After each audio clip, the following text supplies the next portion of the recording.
Turn attention now to the war between Russia and Ukraine. President Volodymyr Zelensky reportedly says 2 Russian ballistic missiles have struck an educational facility and hospital in the central Poltava city, killing at least 41 people, injuring 180 persons as well.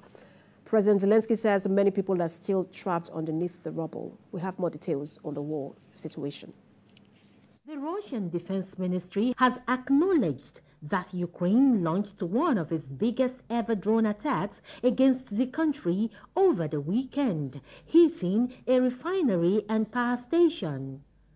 But the ministry downplayed the effectiveness of the attacks, saying the 158 Ukrainian unmanned aerial vehicles were destroyed over the capital, Moscow.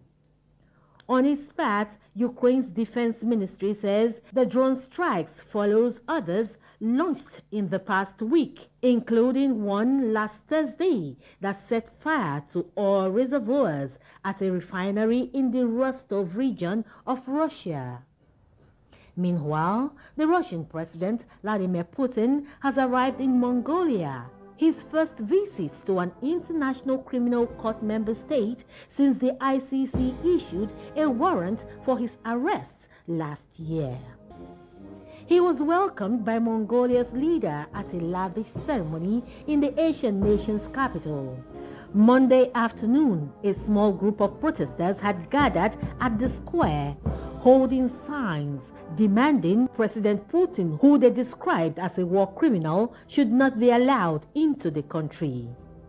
The protesters were prevented from getting close to him on his arrival by security forces.